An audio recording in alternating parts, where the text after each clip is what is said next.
Bonjour, vous êtes sur Plan B. Aujourd'hui, je reçois Antoine Bueno. Bonjour Antoine. Bonjour Cyrus. Merci d'avoir accepté mon invitation. Tu es conseiller développement durable au Sénat et tu réalises les travaux de la délégation à la prospective. Alors, Et je je pense les qu'un des réalise raisons. pas. Je les réalise pas, malheureusement, je les suis seulement.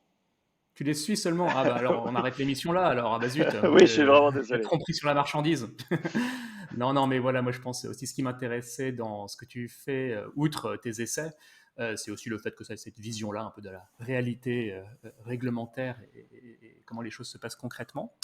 En parallèle, donc, on y vient, tu es essayiste, certains disent aussi polémiste, même si on ne va pas, je pense, polémiquer de manière particulièrement virulente Non, mais aujourd'hui. je trouve pas ça péjoratif, polémiste. Je peux accepter le vocable et c'est vrai que j'aime bien l'esprit et le ton de la polémique, mais c'est un terme qui est polysémique. Ça peut être vu de manière péjorative ou pas, et moi je le vois plutôt de manière positive, c'est-à-dire qu'on essaye de secouer un peu les consciences et on alimente le débat public, mais avec de vraies idées. Hein, c'est pas juste pour faire le buzz. Hmm. Non, non, je t'ai vu dans les interventions, par exemple, avec Camille Etienne et autres, où vous avez des points de convergence et des points de divergence, et bon, là, ça reste des polémiques quand même plutôt constructives au global, j'ai trouvé. On va parler de ton livre que je viens de terminer. Faut-il une dictature verte? La démocratie au secours de la planète, c'est bon de le préciser. Donc la réponse est non, il ne faut pas une dictature verte.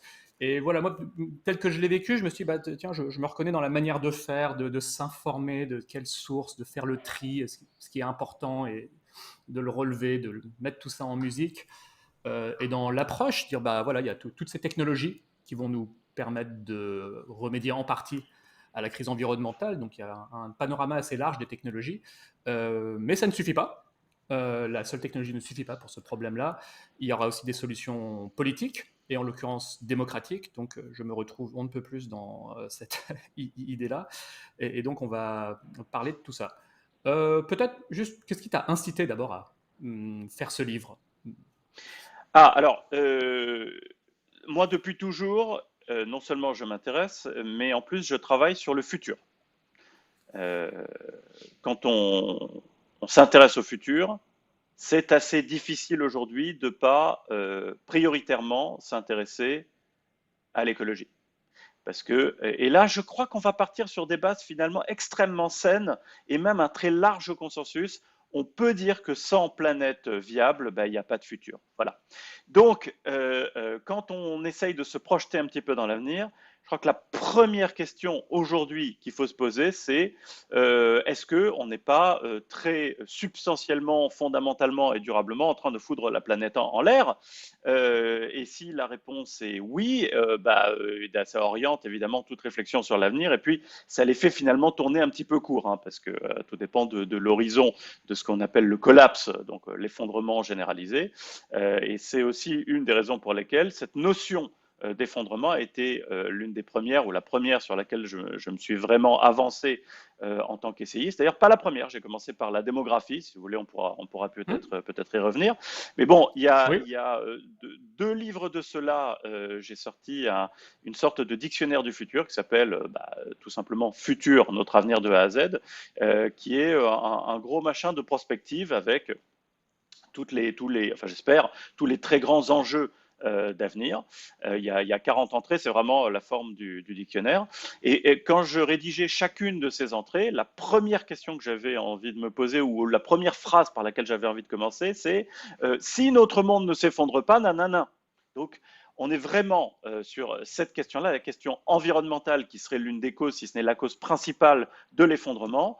Et c'est, je pense, la première étape quand on se projette dans l'avenir. Voilà ce qui m'y a conduit, hein, tout simplement, avec évidemment la sensibilité aussi que tout un chacun peut avoir face à la mise à sac d'un environnement bah, auquel nous devons tout. Parce qu'évidemment, sans environnement, c'est altruisme, hein, c'est très tautologique, hein, mais sans cette planète, ben, on ne serait pas là. En plus, si on essaie de prendre du recul, il n'est pas impossible que cette planète soit unique en son genre. C'est-à-dire que vis-à-vis d'elle, nous ayons une responsabilité, je dirais presque cosmique, ou universelle. Et si elle n'est pas unique en son genre, il est très probable que ce type de planète soit extrêmement rare. Donc là, on est en train de potentiellement mettre à sac quelque chose qui n'a pas d'équivalent dans l'univers. Hmm. On va parler de ton positionnement aussi au sens politique, parce que rien que ça a fait polémique et j'ai l'impression qu'il y a des incompréhensions. Alors Ouais. quand j'ai commencé à parler de toi aussi sur mon post, certains ont dit oh là là, attention, c'est un ennemi déguisé, non, non, non, il faut pas se laisser avoir. D'autres ont dit non, non, mais c'est un technosolutionniste. Et inversement, je pense que d'autres, enfin dire, personnes que tu connais disent non, non, c'est un gauchiste, etc. Donc bon, Oui. après c'est le lot un peu des centristes de se faire traiter de tous les noms Ben par tout le voilà, monde parce c'est qu'ils ça. cherchent des compromis, quoi. Voilà. Ben c'est ça. Mais je pense que tu as très bien résumé les choses.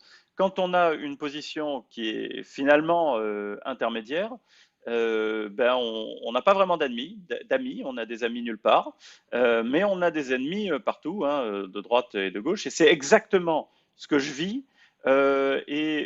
Bon, je suis un peu cabotin, donc je peux dire que ça m'amuse beaucoup, mais ça m'amuse que un peu, parce qu'en même temps, c'est aussi fatigant. Et quand il y a l'hémisphère bueno qui veut vraiment avancer et apporter honnêtement au débat public, c'est fatigant.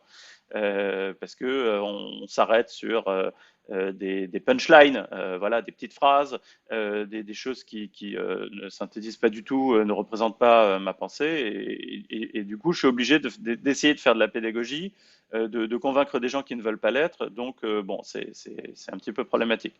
Mais pour dire les choses de manière très, très simple et très concrète, je suis un ennemi de l'anticapitalisme. Soyons très Voilà, clairs. ça parlons. Arrêtons-nous un petit moment. Soyons On hyper va clairs. évoquer les sujets pêle-mêle, mais Je ne non, suis je te laisse pas, développer. voilà, je ne suis pas hostile au capitalisme.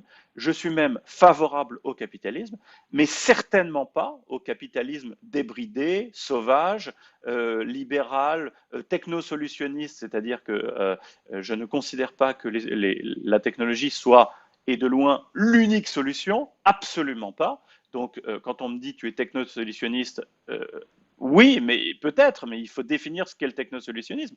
Pour moi, le technosolutionnisme, c'est ne compter que sur la technologie, voire ne compter que, ou prioritairement sur la technologie pour mettre en œuvre la transition. Je ne pense pas que ce soit mon cas. En revanche, oui, je suis absolument persuadé qu'on ne pourra pas faire sans la technologie et que pour chacun des volets de la transition, il y aura un aspect technologique qui n'est pas le seul, mais qui est aussi très important. Et donc, il ne faut pas le négliger. Oui, non, mais tout à fait. Alors, je suis d'accord avec ça. D'ailleurs, sur la partie technologique, tu fais une revue quand même assez large dans, on va dire, la partie de ton livre qui vient avant la partie plus politique. Et je confirme, une fois qu'on a lu la partie politique, qu'on voit tes propositions pour appliquer des principes comme le pollueur-payeur, appliquer la démocratie représentative, et tu vas jusqu'au compte carbone. Donc, c'est pour donner un avant-goût à ceux qui ne te connaissent pas. Voilà, on peut difficilement qualifier tout ça de technosolutionnisme. Mais on va y Non, revenir sur ces histoires des mesures politiques. Ouais. mais surtout, Cyrus, on m'a collé l'étiquette d'écolo de droite. Enfin, il est arrivé qu'on me taxe d'écolo de droite. Je ne comprends pas. Je veux dire, ça n'a pas de sens véritablement. Les piliers de ce que je propose pour la transition, c'est, on va y revenir ensemble, de la démocratie directe. Que je sache, c'est pas vraiment un truc hyper droitier. C'est même plutôt une idée qui est empruntée à la gauche. Je propose de la redistribution. Alors là, bah, pardon, mais la redistribution, c'est le socialisme. Hein. C'est pas le libéralisme, la main invisible du marché. On n'est pas du tout là-dedans.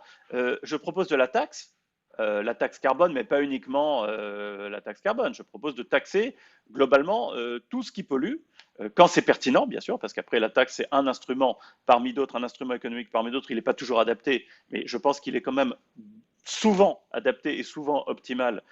Donc la taxe, c'est pareil, c'est pas du tout de droite la taxe. Donc ce que je propose fondamentalement est plutôt emprunté à l'univers de la gauche, mais parce que je ne suis pas anticapitaliste, on en revient toujours à ça, je suis taxé de droite. Donc les mots ont un sens, je veux dire, la redistribution, ça a un sens et c'est pas droitier, la démocratie directe, ça a un sens, c'est pas droitier, etc., etc. Donc, Ah, il faut remettre le débat. arrêtons-nous sur ce, Arrêtons-nous sur ce sujet des taxes, parce que justement, ça peut être perçu comme une idée de droite au sens libéral. On internalise les externalités en appliquant des taxes, par exemple sur les billets d'avion. Bah, si on vole trop en avion et que les avions bas carbone n'existent pas encore, peut-être qu'ils n'existeront jamais, ça c'est un autre débat, et ben on applique des taxes pour réduire. Mais ça s'oppose à une idée plus de gauche qui est celle des quotas. Est-ce que tu peux réagir là-dessus? Parce que, bon, on peut parler de la proposition de Jean Covici, probablement polémique, pour faire réagir de 4 vols dans une vie. Après, le sujet des quotas, c'est plus généralement quelque chose sur lequel c'est plutôt la gauche qui a tendance à travailler, alors que effectivement, entre guillemets, les écolos de droite ont plutôt tendance à proposer des taxes. Sachant Alors, que moi, je suis plutôt au cas par cas, hein. Je pense qu'il y a des cas où ça s'y prête de faire des quotas et d'autres, c'est des taxes. Mais c'est toi qu'on interviewe. alors Cyrus, cette connotation quota à gauche et taxe à droite, je suis hyper honnête avec toi, je la connaissais pas. C'est-à-dire que tu m'apprends que les quotas, c'est plus à gauche et que la taxe, c'est plutôt à droite. Pour moi, c'était deux instruments qui avaient des avantages et des inconvénients symétriques, indépendamment de tout jugement politique. Et donc, pour dire les choses de manière très simple, moi, je suis absolument pas opposé aux quotas. Et je pense que même pour des raisons d'acceptabilité politique, parfois les quotas peuvent être plus intéressants que la taxe. Mais je suis quand même très surpris que ce soit plutôt la gauche qui propose des quotas, parce que il faut être très très clair sur ce que sont des quotas. Les quotas, ça suppose de créer un marché de quotas. Ça veut dire qu'on émet des quotas qui correspondent à un certain niveau de pollution qu'on détermine collectivement. Bon, ça, il n'y a pas de problème. Et après, les acteurs qui veulent émettre ou ne pas émettre cette pollution, ils échangent des quotas et donc on crée un marché, c'est-à-dire qu'on crée un système Hmm. libéral. Sur le plan des principes de cet instrument, je vois aucune raison de penser qu'il serait plus de gauche que de droite. Je dirais, même si on revient à l'épure des notions politiques, le quota, parce qu'il dépend d'un marché, il est plutôt à droite, quoi. Il est plutôt libéral dans l'aspiration. Ça veut dire que les acteurs, de manière individuelle, vont pouvoir déterminer leur niveau de pollution et donc acheter et vendre des quotas, en faire une source de revenus, etc. C'est hyper libéral, c'est beaucoup plus à droite, alors que la taxe, il y a un côté qui est très jacobin, c'est l'État qui Hmm. détermine un niveau de taxe, ça fait des recettes et des ressources publiques. C'est pour ça que moi je suis très favorable à la taxe. Donc moi je ne savais pas que les quotas c'était plus proposé à gauche et la taxe plus proposée à droite, mais instinctivement je les aurais classés à l'inverse. Mhm. Tu Bah, vois. l'idée étant, à nouveau, c'est pas figé dans le marbre, hein, et tu as raison, c'est pas, mais c'est vrai que dans mes milieux de réflexion politique, c'est un peu comme ça que ça se pose, c'est qu'un quota va davantage garantir la justice sociale qu'une taxe, ou si on applique des taxes lourdes sur l'aviation, il y a principalement que les riches qui vont pouvoir continuer à voler et les pauvres beaucoup moins, donc les week-ends low cost à Ibiza, c'est terminé pour les classes moyennes et populaires. Voilà. Mais, Euh, mais ça, c'est une vue de l'esprit, parce que c'est exactement la même chose. Je suis plutôt démuni. J'ai pas les moyens, par exemple, de changer ma chaudière au fioul ou d'isoler ma maison ou de changer de voiture, etc., etc. Dans un système de quotas, bah, il va bien falloir que je puisse continuer d'émettre et donc que je dispose de quotas et donc que je dépense de l'argent pour acheter des quotas face à d'autres gens qui auront les moyens, qui sont donc plutôt riches, qui vont avoir les moyens, eux, de ne pas utiliser leurs quotas et qui vont pouvoir vendre à des classes moyennes ou populaires des quotas. Donc, ça ne garantit absolument pas la justice sociale, le quota. Mais absolument pas. Et en fait, c'est ça qu'il faut bien comprendre, c'est que ni le quota ni la taxe ne garantissent la justice sociale, ou je dirais plutôt, le quota ne la garantit absolument pas, et la taxe ne la garantit pas forcément, mais elle peut la garantir parce qu'après, ça dépend de ce qu'on fait du fruit de la taxe. C'est-à-dire que si le fruit de la taxe, ça ne sert pas à faire de la justice sociale, c'est-à-dire justement pas à faire de la redistribution, ben, la taxe, je suis d'accord, elle favorise plutôt les riches et elle défavorise ceux qui sont moins aisés. En revanche, si le fruit de la taxe, c'est pour ça que moi je le défends, parce que ça permet de créer des silos. Si le fruit de la taxe, je l'utilise pour donner des pompes à chaleur aux gens qui n'ont pas les moyens de les acheter, ou donner des voitures électriques aux gens qui ne peuvent pas se passer d'un véhicule individuel et qui n'ont pas non plus les moyens, etc., etc., ben, je fais de la taxe aussi un instrument de justice sociale, ce que je peux beaucoup plus difficilement faire avec les quotas. hmm. Mon problème personnel avec les quotas, c'est la difficulté de mise en œuvre aussi. C'est-à-dire, bon, bah, mettons, vous avez droit à X kilomètres en voiture ou X vols en avion ou que sais-je.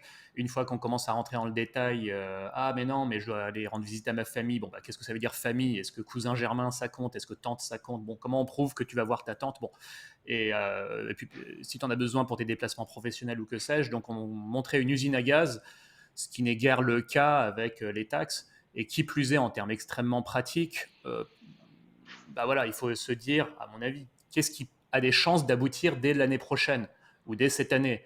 L'Union européenne discute, pour reprendre le cas de l'aviation, je ne sais pas pourquoi je fais une obsession là-dessus, pour reprendre le cas de l'aviation, l'Union européenne est en train de discuter de la possibilité de mettre des taxes sur les vols en avion, alors qu'il n'y a rien en cours sur un système de quotas. Donc si à court terme, il y a quelque chose qui doit atterrir, bon voilà, moi c'est ça mon souci. Mais enfin, Après, oui. juste une chose, Vas-y, vas-y. Cyrus, qui me semble important, c'est que il faut être très clair sur le fait que les taxes, le mot taxe, il donne des boutons aux gens. Et les gens ne veulent pas entendre parler de taxes. D'ailleurs, moi non plus. Hein, je veux dire, quand je dis les gens, c'est moi aussi. Hein. Je veux dire, on ne veut pas entendre parler de taxes. On ne veut pas être taxé. C'est une des raisons pour lesquelles, aux États-Unis, c'est même pas envisageable en peinture. C'est-à-dire le principe même, l'idée même, alors que c'est poussé par des économistes américains aussi, etc., etc. Mais ils ne veulent pas en entendre parler. Donc, pour des raisons politiques, la taxe, elle est bannie. Et donc, ce qui se passe concrètement dans la vraie vie, c'est que quand on arrive à faire quelque chose, on fait un marché carbone pour ne pas taxer.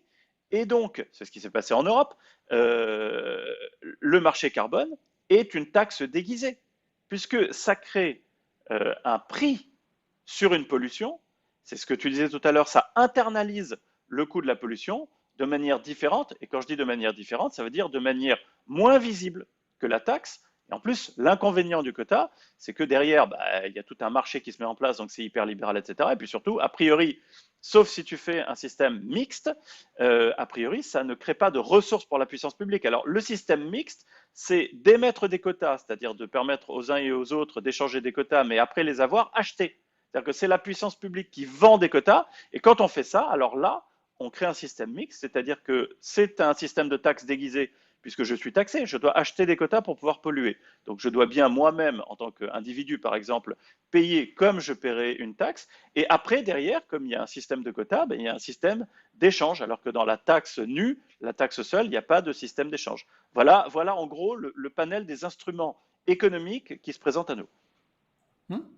Je voudrais prendre un cas de figure qui est assez important, qui est le zéro artificialisation net, mais aussi pour ceux qui aiment la théorie, les auditeurs qui aiment la théorie. On va revenir sur des questions comme la décroissance, l'anticapitalisme, l'effondrement, donc continuez d'écouter. Abonnez-vous aussi, que vous soyez sur Spotify, sur YouTube ou quoi ou qu'est-ce, et partagez nos contenus si vous les trouvez stimulants.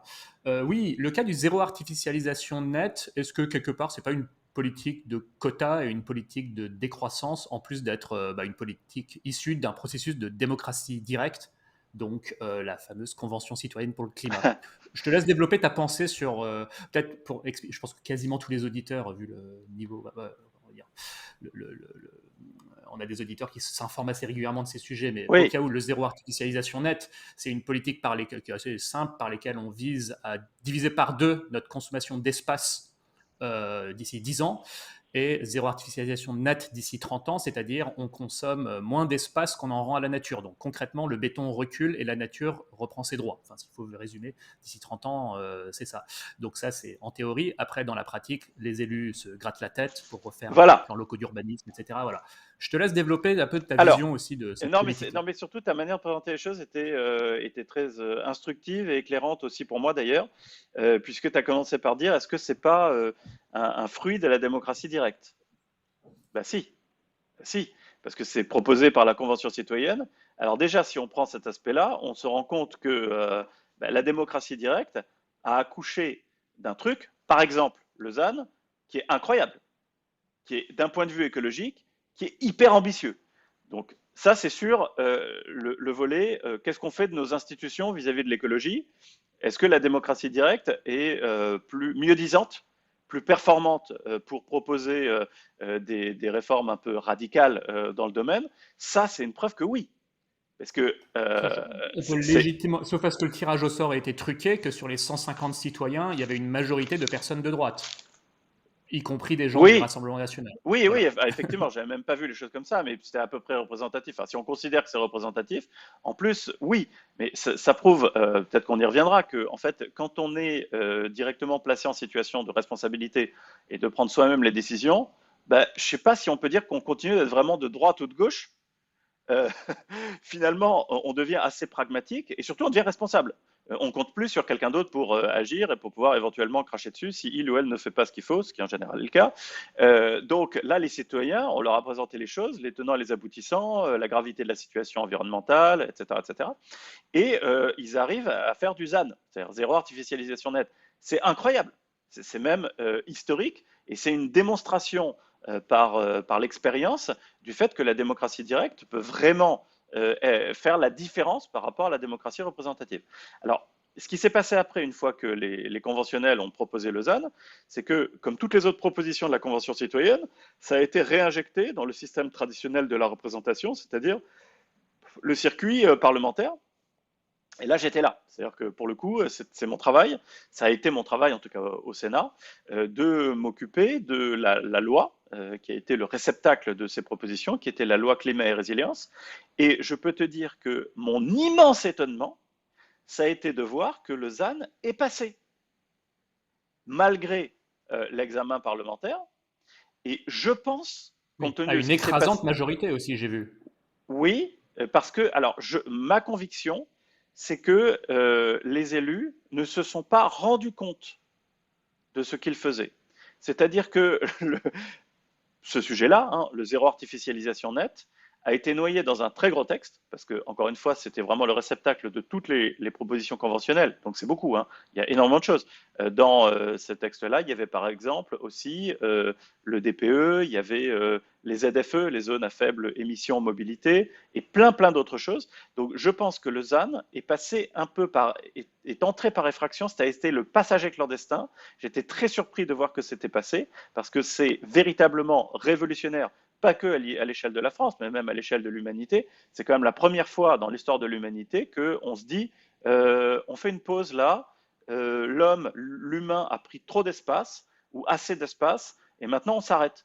Je ne crois pas qu'il y ait d'équivalent, j'ai regardé, hein, dans la législation nationale, il y a un truc qui ressemble un petit peu en Allemagne, mais c'est pas tout à fait ça. Enfin, c'est vraiment un truc, un tournant, quoi, un tournant historique. Et donc, c'est passé je dirais, inaperçu. Et après, là, j'ai mieux compris, ça m'a quelque part rassuré sur ma compréhension des phénomènes politiques. Après, ça a été la bronca et la levée de bouclier, trop tard, une fois que la loi était passée, de la part des élus, et surtout des élus locaux, qui se sont aperçus de ce que ça impliquait. Et les implications sont monumentales. Donc là, je passe du coup à un autre volet de la question, parce que tu disais, est-ce que c'est pas un fruit de la démocratie directe? C'est ça qu'on vient de traiter là. Après, la seconde question que tu posais, c'est Kesako, en gros. C'est quoi ce truc? C'est-à-dire dans quelle catégorie intellectuelle de la transition on peut le ranger? Euh, Est-ce que c'est pas une politique de quotas et de alors, décroissance au final? Ouais. alors, je veux répondre quelque chose de pas trop con. Euh, En 2050, c'est zéro artificialisation nette, c'est-à-dire c'est l'objectif final. Donc à ce moment-là, c'est pas une politique de quotas puisque c'est zéro. Donc c'est comme si c'est l'équivalent de la neutralité carbone. Donc quand on crée des quotas, par exemple pour le carbone, on crée des quotas avec un planning, un calendrier pour qu'il y ait de moins en moins de quotas. Et qu'à la fin, ce soit la neutralité carbone, c'est-à-dire à peu près zéro, même si c'est compensé. Ok, je vois ta moue parce que tu penses à la compensation, au fait qu'il y a encore des émissions, Il mais y qu'elles a soient ça, et compensées. puis là, quelque part, bah, on a tant d'hectares qu'on artificialise aujourd'hui, dans 10 ans, c'est 2 fois moins d'hectares, donc vous avez un Alors, quota, une enveloppe. c'est ce Voilà. que j'allais dire. J'allais dire que en 2050, c'est-à-dire l'objectif final, c'est de plus avoir de quotas, mais on peut considérer, je ne l'avais pas vu comme ça, je vais être très honnête, hein, je ne l'avais pas vu comme ça, mais on peut considérer que pour l'objectif intermédiaire, qui est une réduction du rythme d'artificialisation, division par deux d'ici 10 ans, d'ailleurs moins de 10 ans, d'ici quelques années seulement, on peut considérer que ça, c'est des quotas.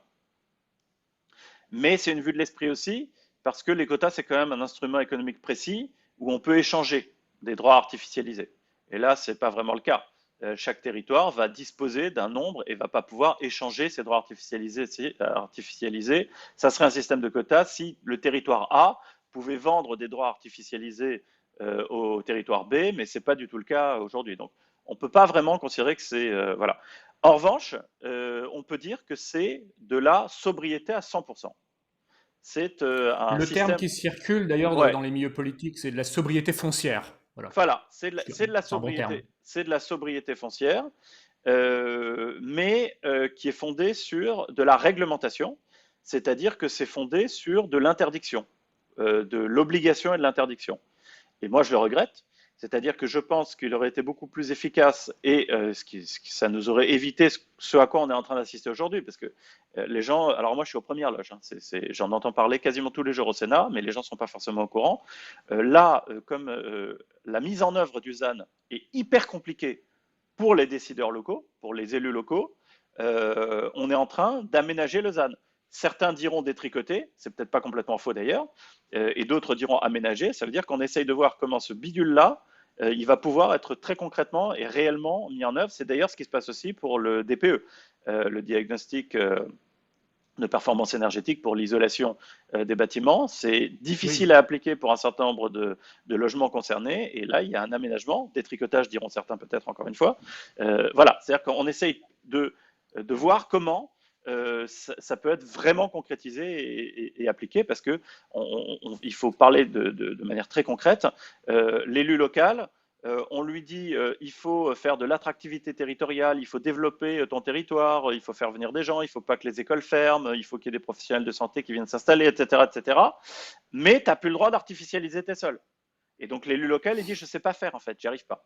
Et c'est pour ça que moi j'aurais été beaucoup plus allant sur un système de taxation foncière. C'est-à-dire qu'on taxe potentiellement même lourdement l'artificialisation des sols, c'est-à-dire le fait de faire gagner à l'urbanisme sur la nature. Et inversement, on peut réduire fiscalement tout ce qui est programme ou projet de densité. C'est-à-dire, je réaménage les zones déjà urbaines, je monte éventuellement, je fais de la densité, je réorganise pour éviter d'artificialiser, et j'y suis incité pour des raisons fiscales. Et la fiscalité, elle est extrêmement incitative, et elle aurait évité, parce que le porte-monnaie, je veux dire, on s'adapte très facilement aux contraintes de porte-monnaie, alors que dès qu'on a quelque chose de jupitérien, pour reprendre un terme à la mode, qui relève de la réglementation, comme ce qu'on a fait avec le ZAN, ça pose d'innombrables problèmes et la réponse immédiate épidermique du système, c'est de modifier la réglementation. Alors qu'avec un système de taxation, on pouvait beaucoup plus facilement s'adapter et en plus on faisait de la recette publique. Hmm. Comment tu le configurerais un tel système de taxation pour aboutir au même résultat, hein, je comprends, mais de manière plus Ah ben c'est très faisable et simple. en faisant plus appel aux forces du marché? Eh ben c'est très simple. Je veux construire. Je veux construire dans un secteur déjà urbanisé et par exemple construire en hauteur pour occuper une dent creuse. Bon, dans un système où on veut limiter l'emprise de l'homme sur le territoire, bah, c'est bien, enfin, je veux dire, c'est mieux. Donc là, j'allège tout ce qui fiscalement va être afférent à ce projet de densification. Inversement, je veux faire un nouveau lotissement et donc je veux gagner sur des zones qui ne sont pas déjà agricoles, parce que, attention, ça c'est un point extrêmement important qui est technique, mais qu'il faut que les gens aient en tête sur le zéro artificialisation net. Le zéro artificialisation net, ça ne concerne pas l'agriculture. Ça veut dire que l'agriculture, on considère que ça n'est pas les terres agricoles, qu'elles ne sont pas artificielles. Les terres agricoles, elles ont le droit de continuer de s'étendre sur les zones, entre guillemets, sauvages, sur les espaces naturels. Ça n'est pas concerné par le ZAN. Le ZAN, c'est uniquement l'augmentation de l'urbanisme. Donc, je veux construire un nouveau local, enfin un nouveau lotissement sur des terres qui ne sont pas déjà urbaines. Là, il y a une taxe qui s'applique et qui va être dissuasive, sauf pour des gens qui ont énormément d'argent. Enfin, ce n'est pas le cas de la plupart des gens, ce n'est pas le cas de la plupart des communes, etc. Et c'est donc extrêmement dissuasif. En revanche, ça peut permettre des projets pour lesquels on va mettre l'argent nécessaire malgré la taxe, parce qu'on considère que c'est hyper important pour le développement local. Voilà la différence entre le système qu'on a adopté et un système de taxation. Oh, très clair. Je vais profiter aussi de ta connaissance petite technique du monde politique pour parler du DPE. Oui. Là aussi, pour faire très très court, au risque de faire peut-être trop simple, mais ce que ça implique, c'est par exemple, enfin, le calendrier implique qu'à terme, c'est-à-dire d'ici 10-12 ans, on ait rénové un bon 40% du parc de logements, par exemple. Donc tout ce qui est étiquette D, E, F, G, d'ici une dizaine d'années, ce sera interdit à de nouvelles locations. Ce qui implique quelque chose comme quadrupler le rythme des rénovations. Or, voilà, il y a la crise énergétique qui renchérit le coût des matériaux et des travaux, il y a des pénuries de main-d'œuvre, enfin bon, patati et patata. Ça paraît difficilement applicable, même si ça part d'une bonne intention. Là, quelle est ta position sur cette loi-là, qui est aussi un des piliers Alors, majeurs de la politique écologique du moment? alors là, je peux donner une position à la fois de conseiller au Sénat, mais je peux aussi donner la position d'un citoyen qui est directement concerné. C'est peut-être même plus intéressant parce que c'est de l'hyper concret. Euh, à Paris, quand on est propriétaire d'une chambre de bonne, d'un petit studio, etc., il y a énormément de gens qui ont acheté ce type de bien immobilier pour le louer, pour s'assurer une retraite dans un contexte où le régime par répartition, et ça, tout le monde en est bien conscient, évidemment, est de moins en moins généreux pour des raisons démographiques, etc., etc. Quand vous êtes propriétaire de petites surfaces comme ça, le DPE tel qu'il est configuré aujourd'hui, euh, c'est quasiment inapplicable. C'est-à-dire que il y a deux possibilités. Soit il n'est pas modifié ce DPE, et dans ce cas, ben, les gens qui sont propriétaires de ces surfaces perdent leur investissement de manière pure et simple, parce que ils ne peuvent pas matériellement mettre aux normes leurs biens. C'est pas possible pour des petites surfaces, ça fonctionne pas. Pour gagner une ou deux lettres, il faut perdre 1 ou 2 mètres carrés en faisant de l'isolation intérieure, etc., etc. On a une obligation qui pèse sur les propriétaires individuels, mais pas sur les copropriétés, c'est-à-dire pas sur les collectivités, ce qui est assez extraordinaire. C'est-à-dire qu'il n'y a pas, contrairement par exemple aux règles sur le ravalement, il n'y a pas d'obligation qui pèse sur les copropriétés pour faire à un moment donné, à une date donnée, une rénovation énergétique globale imposée. En revanche, le petit propriétaire, lui, théoriquement, il doit, à partir d'une certaine date, sinon il n'a plus le droit de percevoir les fruits de son bien, c'est-à-dire de le louer, hein, très concrètement, il doit faire ça. Et donc, si la copropriété ne l'a pas fait, il se trouve face à des travaux qui sont soit totalement inabordables financièrement, soit même techniquement pas possibles, pas faisables. Donc, c'est aporétique. C'est un véritable problème. Là, je parle d'un cas d'école qui est physique, qui est extrêmement concret. Alors après, là c'est le conseiller au Sénat qui va un peu plus prendre le relais, il y a la question de savoir ce qu'on peut attendre très concrètement et réellement des rénovations énergétiques. Et il y a plein d'études qui sont sorties en France, et pas que en France, ailleurs aussi, qui prouvent que les gains sont assez faibles et que malheureusement, la rénovation énergétique, ça ne va pas être l'un des piliers de la transition. Le nerf de la guerre, disons la chose la plus importante pour éviter ce qu'on appelle l'effet rebond, c'est-à-dire le fait que bah, finalement après une rénovation énergétique, la consommation d'énergie ne chute pas drastiquement, c'est le prix même de l'énergie. Et là, j'en reviens à la question de la taxe. C'est fondamental. On ne pourra pas faire cette transition si on ne met pas en œuvre des instruments de marché, des leviers qui agissent sur les prix des matières premières, les prix en gros de la matière et de l'énergie qui sont les sources de notre économie. Ouais, on a lu, je pense, les mêmes sources, où par exemple en Allemagne, il y a Voilà, grand chantier de rénovation, en Angleterre. mais les gens en profitent pour chauffer plus chaud chez eux, voilà, des choses comme ça. Voilà, mais Donc l'effet rebond. on chauffe plus quand l'énergie est pas trop chère. On chauffe moins quand la facture commence à être salée. Et ça, c'est déterminant. Et c'est pour ça que, quelle que soit la manière dont on s'y prend, il faut jouer sur les prix. Ce sont les prix qui déterminent les comportements. Ce sont les prix qui déterminent les comportements à la fois des consommateurs, parce que évidemment, plus c'est cher, plus je vais être désincité à consommer telle ou telle chose. Et au contraire, je vais même déporter ma consommation sur des biens et des services qui vont être moins chers et qui vont donc être dans cette optique-là plus vertueux pour l'environnement. Et c'est aussi les prix qui vont inciter les producteurs à changer leur mode de production. Par exemple, remplacer, j'en sais rien, moi je dis n'importe quoi, une centrale à charbon par une centrale éventuellement à gaz, même si elle émet encore des gaz à effet de serre, c'est beaucoup moins qu'une centrale à charbon, ou alors une centrale nucléaire qui émet pas du tout de gaz à effet de serre, ou des panneaux photovoltaïques, ou de l'éolien, etc., etc. Voilà, l'effet prix, il est absolument majeur et c'est la raison essentielle pour laquelle je ne suis pas anticapitaliste. Parce que si on est anticapitaliste, on se prive de ce qu'on appelle le marché, on se prive de l'effet prix et donc on se prive du levier majeur, du levier fondamental pour mener à bien la transition environnementale, indépendamment du fait que le marché, avec de la redistribution, permet d'élever le niveau de vie, c'est aussi le marché qui permettra de rétablir nos équilibres et de nous faire réintégrer les limites planétaires. Et on ne fera pas sans lui. On a reçu, bon, parlons-en, de Timothée Paric ici.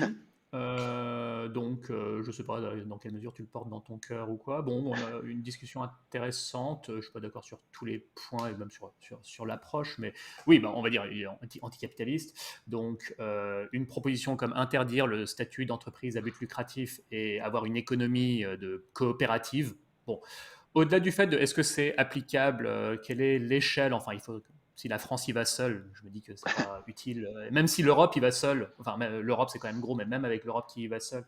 Mais au-delà même de l'applicabilité, je me dis quand même cette transition, énergétique, elle est très capitalistique en fait, malheureusement. Bien Il y sûr. a besoin de capital, il y a Ben, besoin évidemment. que des entreprises, par exemple des énergies renouvelables, en fait, fassent fortune, je suis désolé d'employer le terme, fassent fortune, accumulent du capital, réinvestissent, deviennent puissantes et provoquent la défaite de l'industrie fossile. Enfin, il y a une guerre économique et industrielle à gagner. Et malheureusement, cette transition va nécessiter de mobiliser pas mal de capitaux. L'adaptation au changement climatique aussi va nécessiter de mobiliser pas mal de capitaux. Et donc, il dit capitaux, il dit quand même un peu capitalisme. Mais venons-en. Alors déjà, je te laisse réagir à ça, à ça déjà. Ben, Peut-être parler moi aussi de. Enfin non, je te laisse réagir à ça parce que je non, voudrais mais aussi venir aux questions de dictature. non, mais c'est une évidence. Ouais. Le jour où le département de Total Renouvelable gagne plus de pognon que Total Gaz et Total Pétrole, Total ne va pas faire réfléchir 107 ans pour savoir où mettre ses investissements.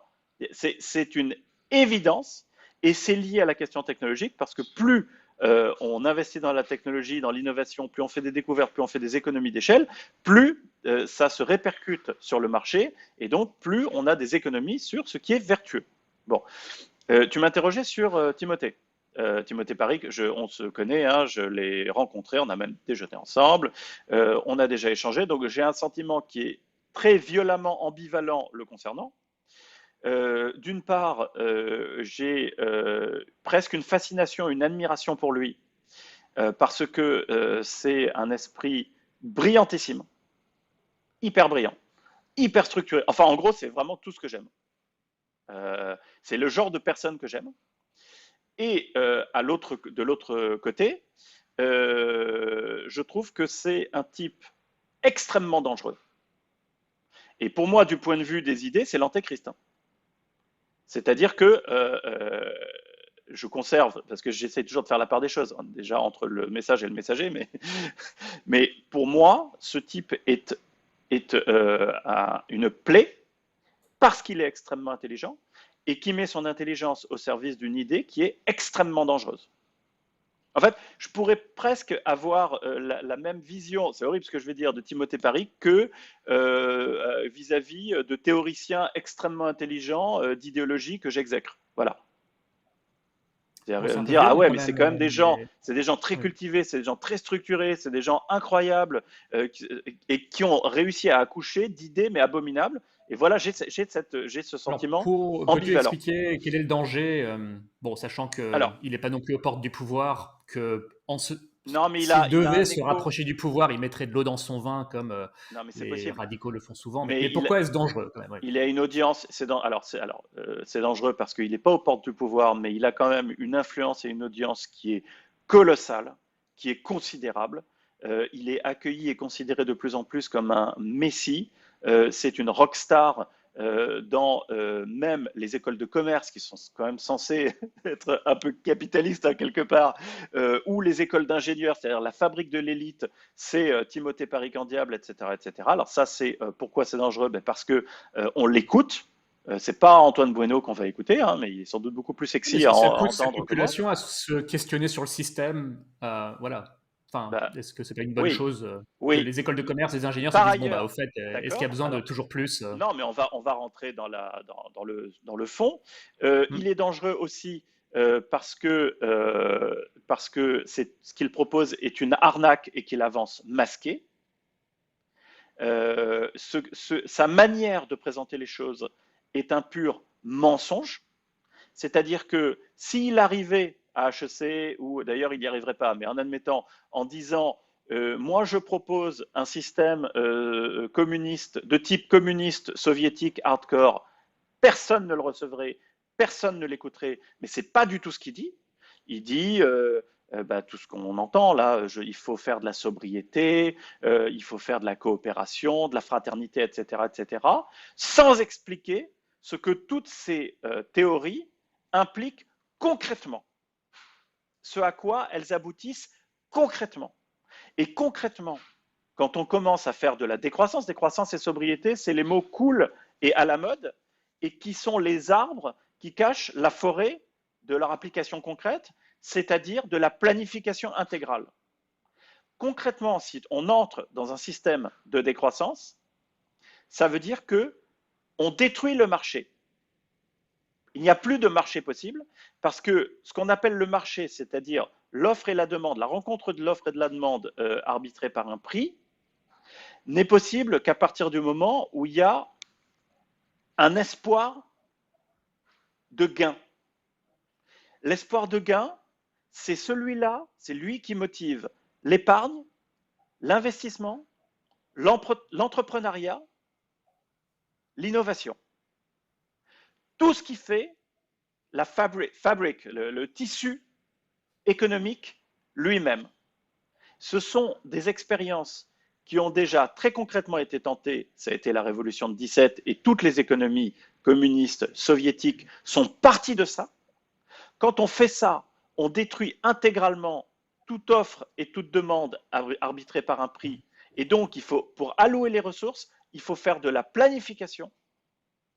La planification, c'est un système qui est hautement inefficace d'un point de vue strictement économique. C'est-à-dire que pour planifier, il faut dire les choses très simplement. Il faut que les gens comprennent que planifier, ça veut dire que on se réunit autour d'une table où il y a quelqu'un, parce qu'en général, c'est comme ça que ça évolue, on commence par se réunir autour d'une table, et très très vite, il y a une personne ou quelqu'un qui va dire, on fait tant de chaussures, parce qu'on estime qu'il y a besoin de tant de chaussures et pas plus. Et on va faire tant de chaussures de telle couleur, avec tel lacet. Parce qu'on ne va pas diversifier. Ça, c'est le capitalisme qui diversifie pour répondre à d'éventuelles demandes de marché. Il faut que l'offre s'affine, etc. Ça, c'est le système du marché. Ce n'est pas comme ça que ça se passe dans un système de planification.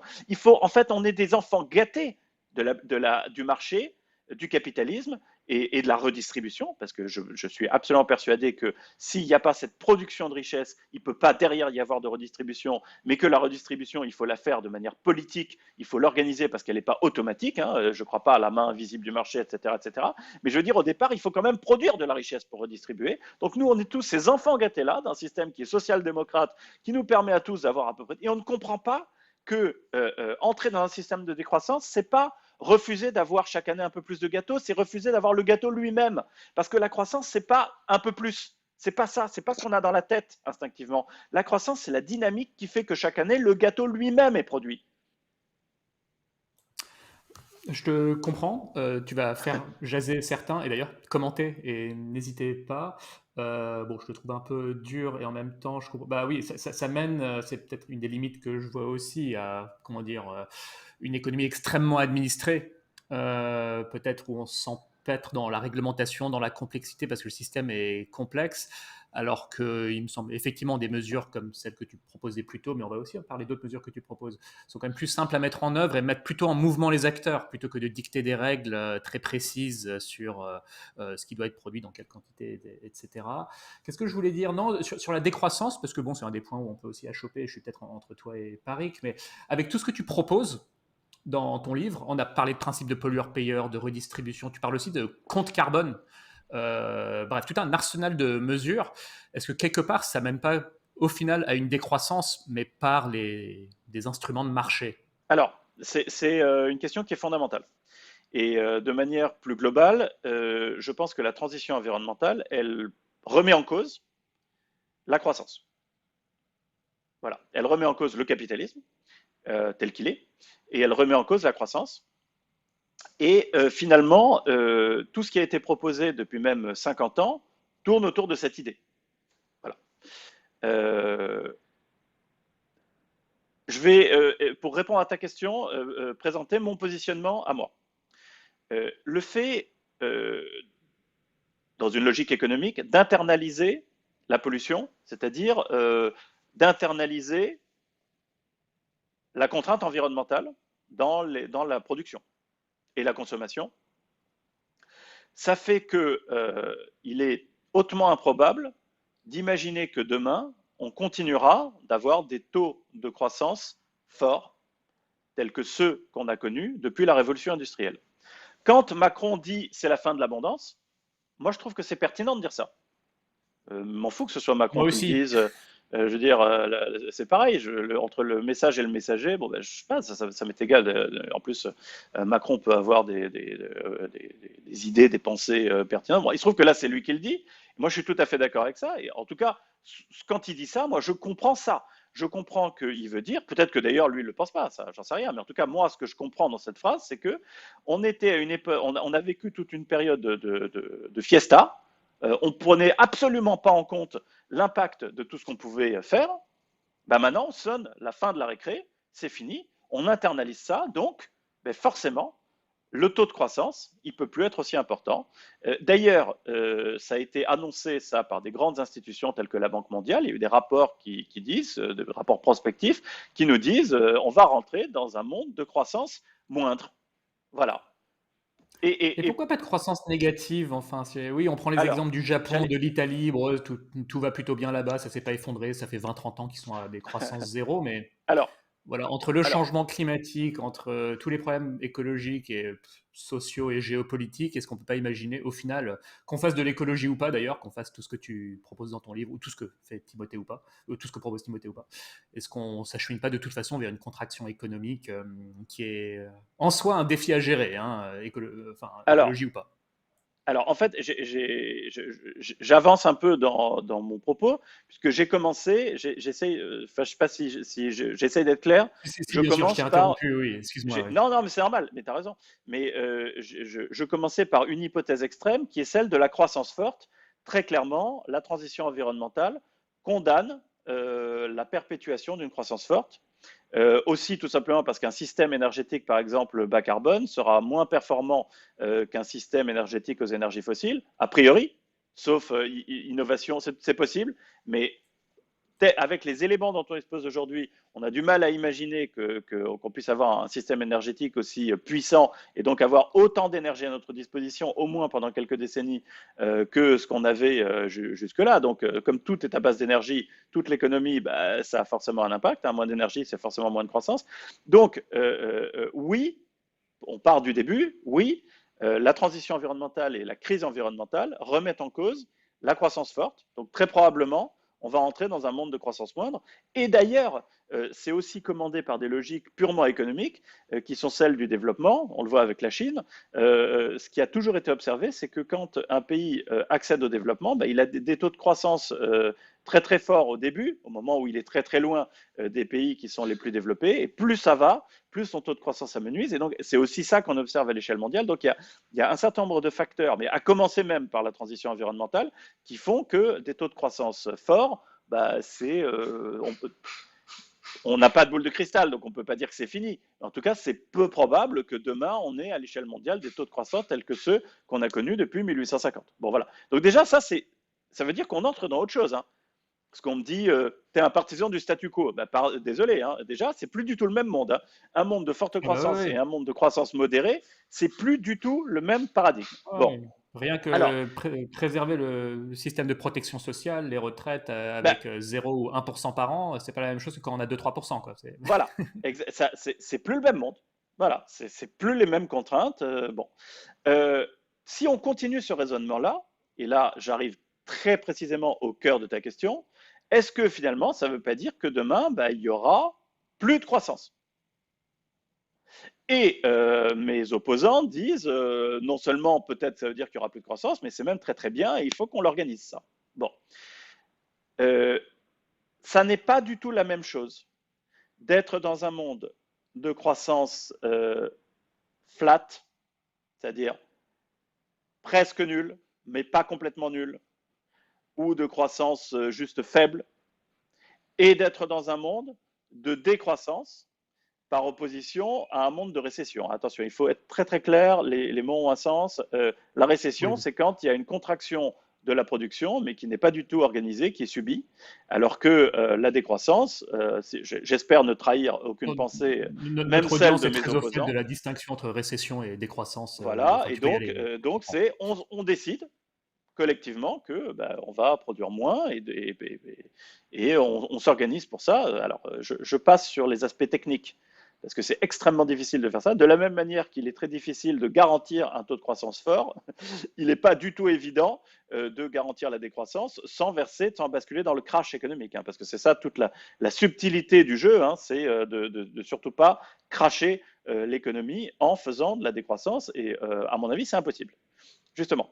Alors pourquoi est-ce que c'est pas du tout la même chose d'être dans un monde de croissance potentielle, même si en fait on est flat, c'est-à-dire on est en état stationnaire, ou alors qu'on a une faible croissance, on n'est pas en état stationnaire, mais il y a un peu de croissance, et d'être dans un système de décroissance, pour les raisons que j'évoquais juste avant, c'est que dans un système de décroissance, tout d'un coup, on fait effondrer tout le château de cartes.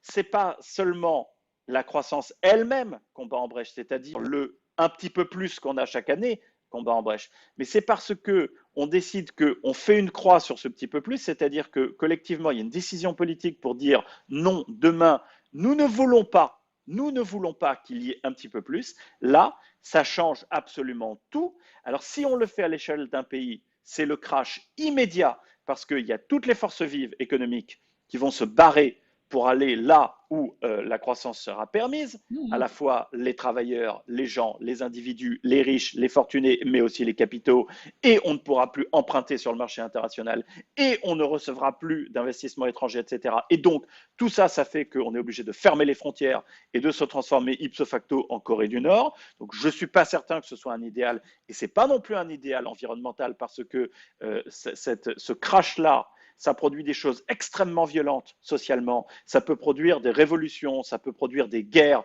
et tout ça, c'est pas bon pour l'environnement, hein. On parle très peu du bilan écologique des guerres, mais c'est une catastrophe, hein. Quand les hommes se mettent sur la gueule, souvent c'est aussi la nature qui trinque, hein. Il n'y a pas que l'humanitaire. Et par ailleurs, la pauvreté et la misère ne sont pas non plus des bonnes nouvelles pour l'environnement, hein. Il y a un tiers de la déforestation tropicale qui est directement liée à l'extrême pauvreté, parce que les gens, ils se laissent pas crever de faim, et donc quand ils ont plus rien, quand ils sont complètement démunis, ils se rabattent sur les dernières ressources disponibles, qui sont les ressources naturelles. Donc tout ça, c'est une catastrophe, sans compter que si on assiste à un crash économique, on perd le contrôle des plus grosses installations industrielles, à commencer par les centrales nucléaires, et que si on perd le contrôle d'une centrale nucléaire, qu'on n'est pas plus capable de l'arrêter proprement, c'est Tchernobyl fois le nombre de réacteurs. Donc tout ça est cataclysmique. Alors sinon, il faudrait imaginer une révolution décroissante à l'échelle mondiale, hein.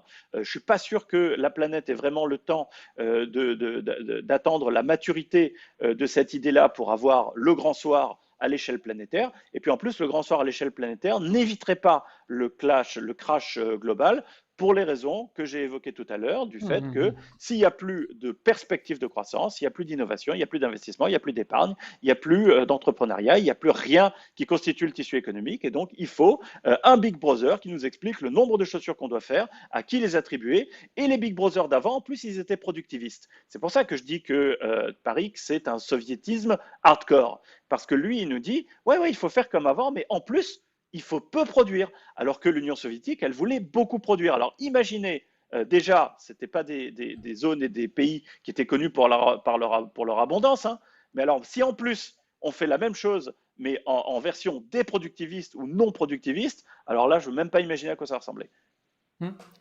Alors, parce que je suis prudent quand on commence à agiter l'épouvantail de la Corée du Nord pour faire le rapprochement avec la décroissance, mais ma réaction, c'est que effectivement, c'est délicat, la manœuvre est délicate, ne serait-ce parce qu'effectivement, un pays qui annoncerait cette sorte de choses, bon, alors peut-être pas annoncer en grande pompe, ça y est, on va faire décroître le PIB, mais quelque chose qui se rapprocherait de ça, effectivement, déjà, l'État français aurait du mal à se financer, donc sur les marchés, donc tu l'as évoqué.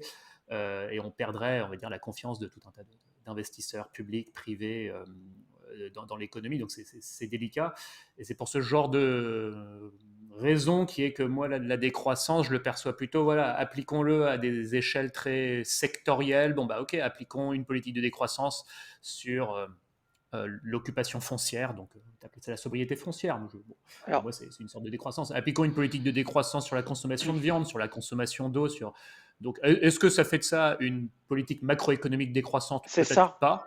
Mais pour Et moi, on voilà, est quand même dans une forme de décroissance physique. Alors, si, comme résultat de cette décroissance physique, le PIB continue de croître mollement, à la limite, bon, pour moi, c'est accessoire. moi, je suis partisan d'une croissance macroéconomique faible. D'abord parce que je suis partisan, c'est comme si je décide de rien du tout, c'est que ça va être imposé par la transition elle-même et des tas de contraintes d'approvisionnement, des matériaux, des contraintes géopolitiques, etc., etc. Donc de toute façon, on ne le décidera pas. Mais en plus, c'est pas trop mal parce que effectivement, une croissance faible permet aussi de gagner un petit peu plus de temps euh, pour mettre en œuvre la transition elle-même. Donc ça crée un cercle qui est plutôt vertueux. Mais tout à l'heure, jusqu'ici, j'ai essayé de démonter la décroissance sur le terrain économique et sur le terrain écologique. Mais de plus en plus, je m'intéresse à un troisième domaine et j'en parle à des spécialistes de la question qui me disent mais ils sont fous, c'est la géopolitique. On vit dans un monde, il faut arrêter de faire les bisounours, hein. On vit dans un monde donné qui a des enjeux géopolitiques donnés. Le jour où l'Europe fait de la décroissance, mais Poutine et la Chine et le Moyen-Orient et les États-Unis, tout le monde, ils se frottent les mains, hein. On se tire une balle dans le pied, on ouvre nos portes en grand, et d'un point de vue géopolitique, c'est un cataclysme pour nous. On ne vit pas dans un monde de bisounours, on vit dans un monde de compétition, de concurrence, où les uns et les autres attendent les faux pas des uns et des autres, hein.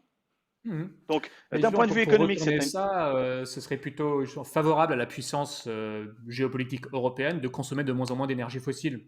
Exactement. Et Donc alors, d'avoir cette mais politique de exactement. décroissance-là sur les énergies fossiles en faisant tout le Mais, genre de choses que tu as. mais Alors après, peut-être qu'on est en train de jouer sur les mots aussi, là, avec. Enfin, voilà, bon, c'est pour peut-être. ça que moi je Bon. parle pas, je parle de, je suis favorable à la sobriété et je parle pas de décroissance sectorielle parce que la décroissance, je préfère conserver le terme pour le macro parce que sinon on comprend plus, C'est on peut possible, ouais. s'embrouiller. Donc moi je suis favorable à la sobriété, mais dire il y a des domaines de l'économie qui doivent décroître et d'autres domaines de l'économie qui doivent croître, qui peut être contre ça? C'est une évidence. Et par ailleurs, je fais remarquer avec presque malice, que c'est ce que le capitalisme fait tous les jours depuis la nuit des temps. Le capitalisme, par sa dynamique, il passe son temps à faire cracher des secteurs au profit d'autres secteurs. Le capitalisme, Oui. avec ses nouvelles Mais ce qu'il ne technologies, fait pas, c'est faire décroître l'économie physique. Ça c'est pas encore il ne vu. Et fait pas, sur le.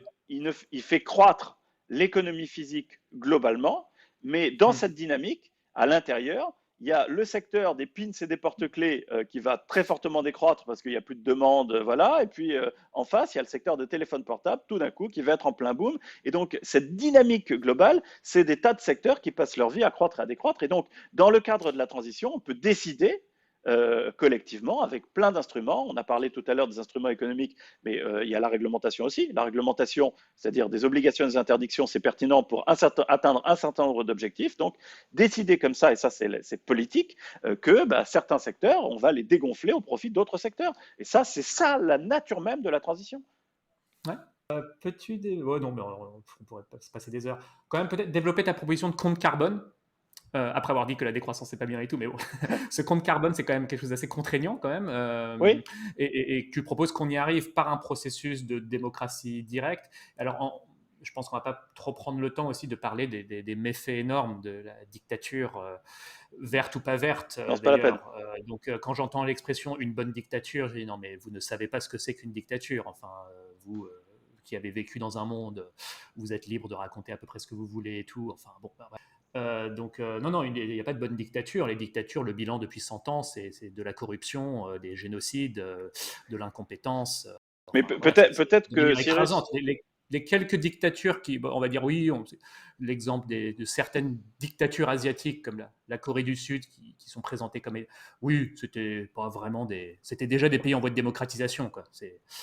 Bon, parenthèse refermée, mais peut-être que je prêche un convaincu, mais je pense que c'est alors tu important de prêches à rappeler convertir, l'attachement à la démocratie mais et aussi peut-être, comment cette démocratie, que tu veux aller encore plus loin, donc encore plus de démocratie au contraire pour sauver la planète, et comment ça peut mener quand même à quelque chose comme le compte carbone, qui est quand même quelque chose de contraignant, quoi, on va dire. voilà. Donc, alors, il y avait plusieurs questions. Tu me parlais du compte carbone en me disant c'est une contrainte, etc. Je trouve que l'idée, je voudrais répondre sur l'idée de contrainte qui est importante. La transition environnementale est une accumulation de contraintes. Il faut être très clair là-dessus. C'est pas un chemin de rose, c'est des contraintes là où il n'y en avait pas. Jusqu'ici, on faisait fi des impacts que ça pouvait avoir. Notre activité, notre vie, notre existence, notre développement. Maintenant, avec la transition, en tout cas c'est ce qu'on espère, on fait attention à ça. Donc c'est forcément des contraintes la transition. On ne va pas se cacher derrière son petit doigt. Et je dis ça parce que il y a plein de discours qui fleurissent et qui pour moi sont très délétères et mensongers, nous disant la transition c'est fastoche, et puis on a tous à y gagner, et puis ça peut être de la contrainte que pour un certain nombre de gens, en gros les riches, les puissants, les fortunés, etc., mais pas pour les autres. C'est faux. La contrainte, la transition environnementale, c'est forcément de la contrainte pour tout le monde. Hein, pour tout le monde. Il y a des bénéfices, des co-bénéfices qu'on peut en attendre, qui sont incertains et qui sont à plus long terme, à commencer par le co-bénéfice de continuer de pouvoir vivre sur une planète habitable, hein, bien sûr, mais il y a aussi des bénéfices sur la santé potentiellement sur l'emploi, parce que la transition, elle va créer des emplois, elle va en détruire, mais elle va en créer. Et donc, si on regarde que les emplois créés, bah, c'est positif, mais bon, il ne faut pas oublier que ça va en détruire. Et donc, il y a des gens qui vont se retrouver sur le carreau et qui ne seront pas forcément réemployables dans les nouveaux emplois créés par la transition. Bon, bref, mais ça va créer des emplois, etc. Donc, il y a des co-bénéfices, mais principalement, il faut comprendre, et c'est aussi ça l'idée de la fin de l'abondance, que oui, c'est des contraintes. Donc, quand on me dit le compte carbone, c'est des contraintes, oui, d'accord, ben, le compte carbone, c'est des contraintes parce que c'est surtout un outil extrêmement efficace pour décarboner nos vies. Alors, c'est quoi le compte carbone? Alors, c'est le compte carbone individuel. C'est l'idée que chacun dispose d'un montant de carbone à ne pas dépasser chaque année, qui évidemment se réduit chaque année pour arriver à la neutralité carbone dans un calendrier qui est collectivement défini. Et ce compte carbone, il serait d'une extraordinaire efficacité pour changer nos habitudes parce que on serait en situation de responsabilité comme on l'est vis-à-vis de notre compte en banque, vis-à-vis de nos émissions de gaz à effet de serre. Très concrètement, je vais faire mes courses. Pour payer mes courses, ben, je vais donner de l'argent, ça tout le monde connaît, hein, c'est classique. Hein. Et en même temps, ces courses vont correspondre à un paiement en carbone. Donc ça va venir se défalquer sur mon compte carbone. Si j'arrive à court de carbone, je peux toujours acheter des quotas carbone parce que c'est un système, le compte carbone est un système de quotas. Donc tu vois, là finalement je ne savais pas, mais peut-être que je suis à gauche hein, en proposant le compte carbone. Donc je vais pouvoir en acheter à des gens qui, eux, ont organisé leur vie pour en émettre beaucoup moins et qui vont faire du compte carbone du coup une source de revenus et qui donc vont avoir un intérêt à décarboner leur vie, un intérêt financier, un intérêt économique, et ça va être même un mode de vie et un moyen d'arrondir ses fins de mois, ce qui change complètement la perspective de la transition. Il y a une chose qui est hyper importante pour cette transition, c'est qu'il ne faut pas compter sur la vertu. Si on attend la vertu, bah, ok, on peut avoir ici et là un Yvon Chouinard Yvon Chouinard, qui était le patron de Patagonia, il y a un homme extrêmement vertueux qui a fait quelque chose d'extraordinaire, puisqu'il a donné son entreprise en gros à la planète en affectant tous les bénéfices à la cause environnementale, etc. Mais voilà, un vertueux, c'est la preuve par l'absurde, je dirais, ou plutôt l'exception qui confirme la règle. Si on attend la vertu, on n'ira pas loin. Nous ne sommes pas vertueux et donc ils font jouer sur l'intérêt bien compris et le compte carbone, c'est de l'intérêt bien compris, sachant qu'en plus, le compte carbone pourrait permettre pour les enfants et les jeunes, s'ils sont sur le compte carbone de leurs parents, d'accumuler leurs émissions carbone non consommées et de les convertir en argent pour avoir un capital de départ dans la vie. C'est une mesure et une idée absolument fantastique qu'il faudrait absolument mettre en œuvre. Alors, je doute qu'elle le soit malheureusement, parce qu'il faut que ce soit porté politiquement, mais dans un système de démocratie directe, et si on explique les avantages de ce système-là, je suis certain que les citoyens voteraient pour. C'est un pari, donc j'ai évidemment pas de certitude, mais voilà en gros ce qu'est un compte carbone. Alors on pourrait me dire, oui, mais si on arrive à la fin sans carbone et qu'on ne peut plus se chauffer, on ne peut plus se nourrir, etc., eh ben, c'est exactement la même chose que quand on arrive à la fin du mois sans argent et qu'on n'a plus de quoi se chauffer ou se nourrir, etc. Là, il y a des systèmes de redistribution. Pour les gens qui n'ont pas d'autre choix, quand ils n'ont plus de compte carbone pour se nourrir, pour voir leurs besoins élémentaires et essentiels, là, évidemment, le système social doit être capable de faire de la redistribution. Voilà. Mais justement, est-ce qu'il n'y a pas le risque que je me fais l'avocat du diable, comme dirait l'autre, que les pauvres se prostituent en vendant, enfin, renoncer à se chauffer et vendent des tonnes de carbone à des riches qui continuent de faire la fête et d'échapper aux contraintes? C'est pas du tout un risque, ça, c'est plutôt vertueux, mais je parlerai pas du tout de prostitution. Le plus probable en dynamique dans ce système-là, c'est que les deux extrémités du spectre de la population se décarbonent à une très grande vitesse. C'est-à-dire à la fois les très pauvres et les très riches. Les très riches, ils auront les moyens de se décarboner, ils n'auront pas envie de s'emmerder à acheter des comptes carbone, voilà. Ils vont tout de suite voir leur intérêt qu'ils ont à passer à des systèmes décarbonés, et eux, ils vendront leur compte carbone, en revanche. Et les très pauvres, les moins favorisés, eux, verront aussi l'intérêt qu'ils ont à faire très attention et à décarboner leur vie très rapidement pour pouvoir en faire un RSA bis. Et donc avoir des compléments de revenus grâce à leur quota carbone, sachant que le quota carbone de Pinot va être exactement le même que le quota carbone du plus pauvre des pauvres. Hein. Donc, le gain potentiel en relatif est colossal pour le plus pauvre des pauvres que pour Pinot. Pinot, pour lui, c'est une cacahuète, alors que pour le plus pauvre des pauvres, ça peut représenter quelque chose d'assez substantiel, voire prépondérant dans son budget. Alors qu'au milieu de tout ça, les classes moyennes vont avoir du mal. Elles vont pas vouloir spontanément changer leur mode de vie et elles vont même économiquement pas forcément avoir les moyens de tout décarboner. Je pense que ce sont les classes moyennes qui vont acheter des quotas aux très riches et aux très pauvres. C'est ça qui se passerait. Une autre mesure peut-être qui peut faire encore plus polémique que le compte carbone que tu proposes, c'est pour désinciter à faire des enfants, donner, je ne me rappelle plus du terme, mais une espèce d'allocation aux personnes qui n'auront pas fait d'enfants dans leur Ah vie. oui, alors l'allocation de nulliparité.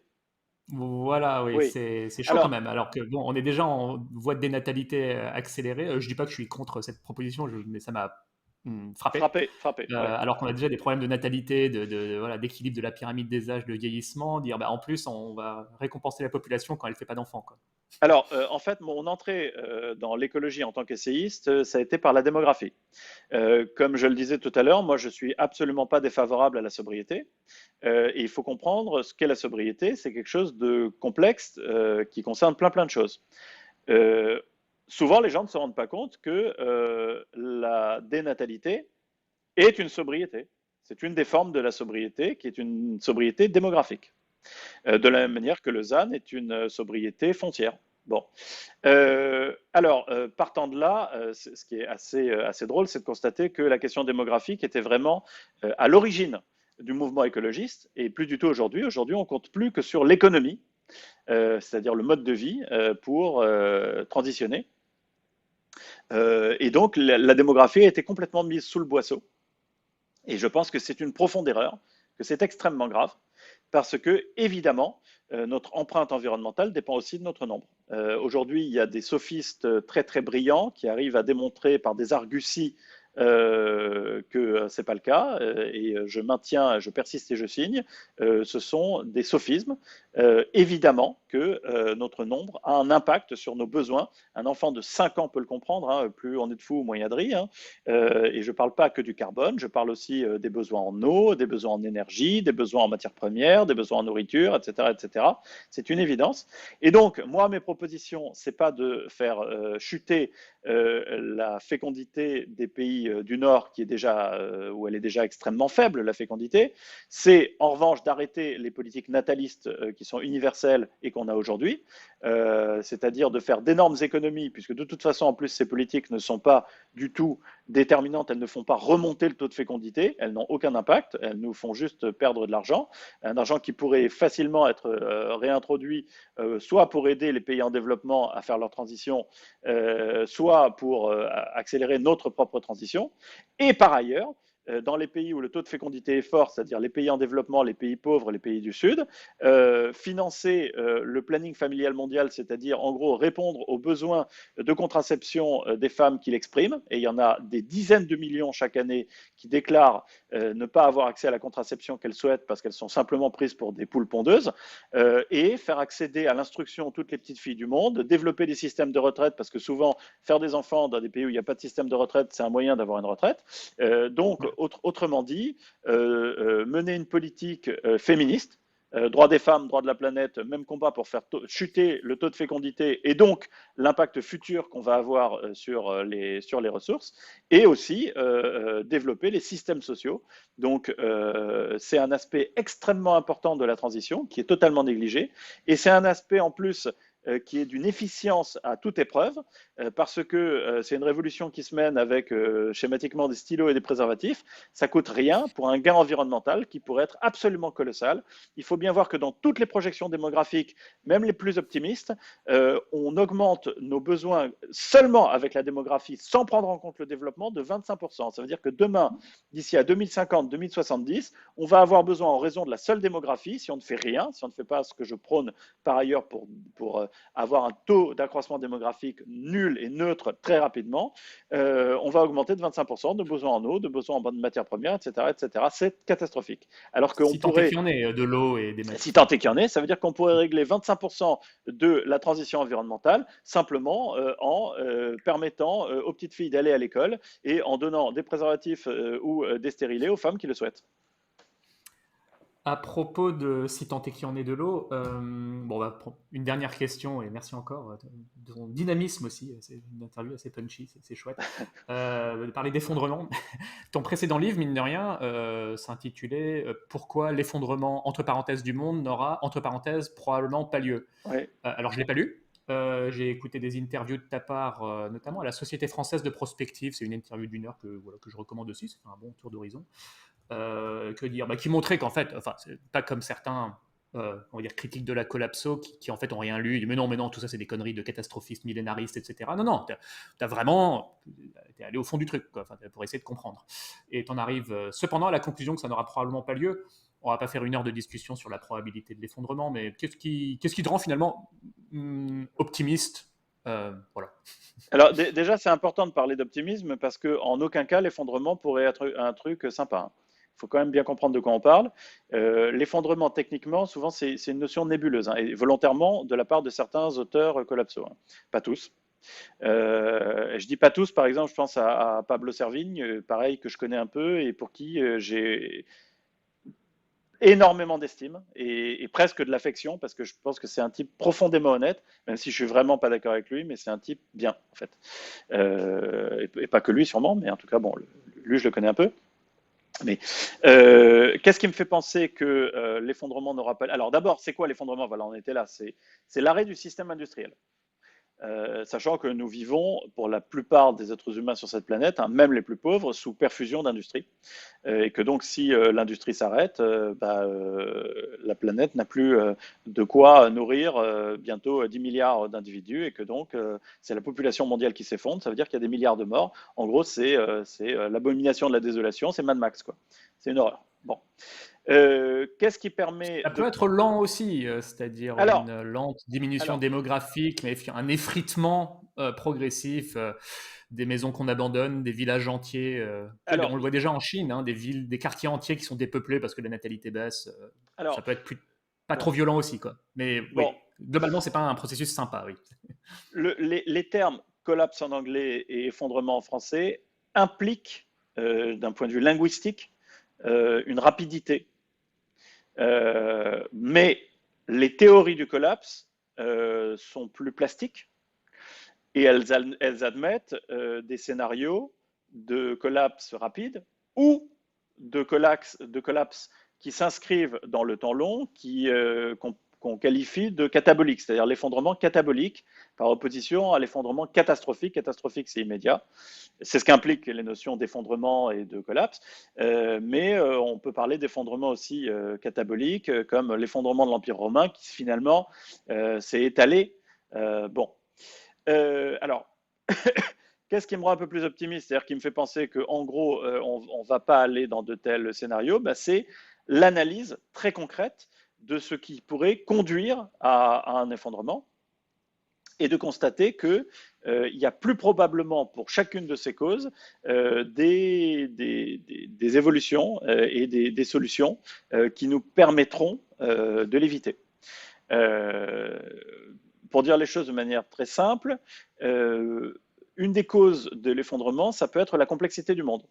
Et donc, on pourrait imaginer qu'une grosse crise économique aboutisse à un effritement de l'économie mondiale, donc à un effondrement. Le système économique mondial a prouvé avec les dernières crises, celle des subprimes et encore plus celle du Covid, qu'il était au contraire extrêmement résilient. C'est très étonnant quand même. On a, avec le Covid, arrêté l'économie mondiale et l'année d'après, c'était reparti comme en 14. Enfin, c'est assez incroyable. C'est très très résilient ce système-là. Bon.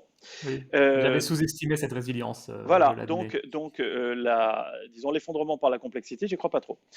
Autre possibilité d'effondrement, c'est l'effondrement par les ressources, c'est-à-dire le tarissement des ressources, le pic pétrolier. Le pic pétrolier, par exemple, je n'y crois plus du tout.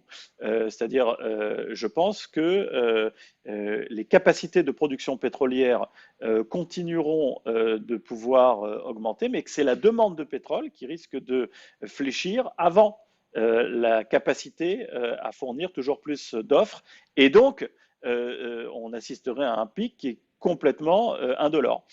Et même si ce n'était pas le cas, on pourrait avoir des crises pétrolières comparables au choc pétrolier qu'on a connu dans les années 70, mais qui n'impliquent pas nécessairement un effondrement global du système. Je ne vais pas rentrer dans tous les détails, parce que sur la question des ressources, on pourrait écrire 15 livres. Il y a la question des ressources alimentaires, la question des ressources en eau, la question des ressources métalliques, des minerais, absolument clés pour faire la transition, etc. Même là, j'ai des analyses, mais je ne suis pas le seul, hein, je reprends des analyses de gens qui sont largement plus compétents que moi, qui expliquent qu'il n'y a pas d'énormes raisons de s'inquiéter pour les ressources. Et puis, il y a la dernière cause d'effondrement possible, c'est par la pollution, et en particulier le réchauffement climatique. Alors là, c'est le risque d'effondrement le plus sérieux. Effectivement, si le réchauffement climatique devient incontrôlable, c'est l'effondrement, je suis d'accord. C'est pour ça que je parle de probabilité, mais je ne dis pas que l'effondrement est impossible. D'ailleurs, c'est ce qu'on apprend en prospective. La première chose qu'on apprend, c'est que le réel est tellement dingue qu'on ne peut fermer la porte d'aucun possible et d'aucun futur. Donc il faut toujours avoir plus d'imagination que ce qu'on est tenté d'avoir dès le départ.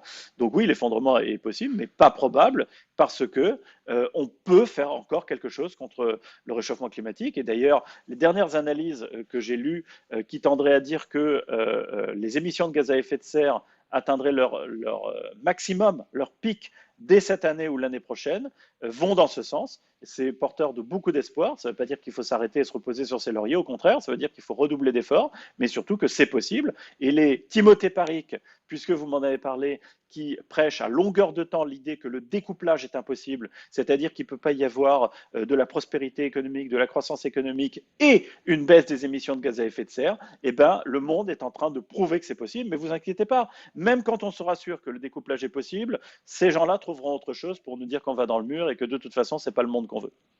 Hmm.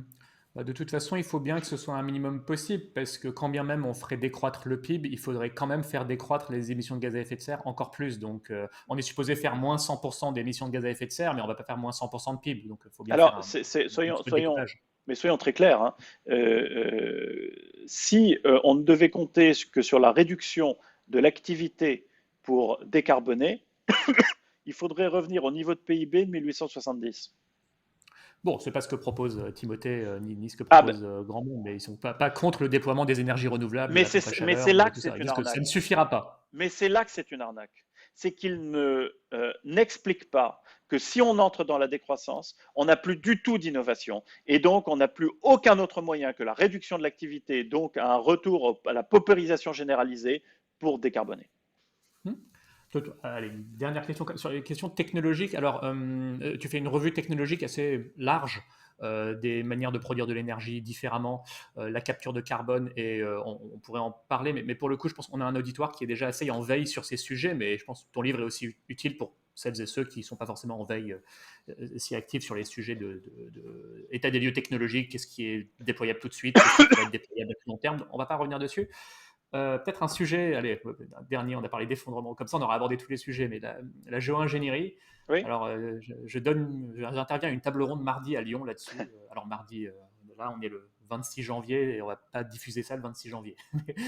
Toujours est-il, non, j'interviens bientôt dessus. Ça commence à frémir, à susciter de l'intérêt. Je vois des étudiants qui m'ont envoyé à l'avance les questions, qui, ah oui, la vache, ils ont bossé le sujet. Donc, ça commence à monter, et pas que dans les milieux étudiants et tout, mais des scientifiques, le programme fédéral américain sur la recherche en géo-ingénierie lancé par Biden. Donc alors c'est inquiétant, mais est-ce que c'est pas aussi quelque part un levier pour, je sais pas, atténuer l'effondrement au cas où on dépasserait un petit peu trop les plus de degrés et que le réchauffement climatique soit impossible à s'adapter. Enfin voilà. Bon, Bah, est-ce c'est, que tu bah, alors, bah, Cyrus, ce que tu viens de dire, c'est exactement ma position.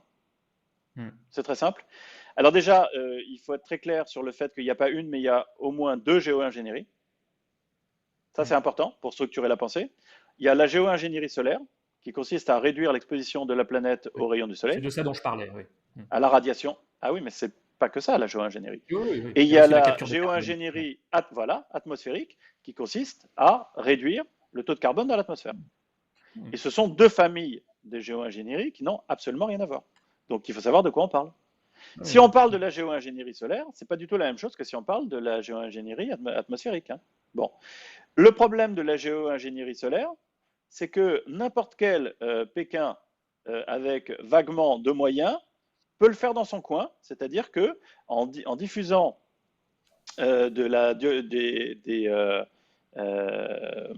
Oh, dioxyde des de soufre, aérosols. et Ouais, voilà, c'est ça.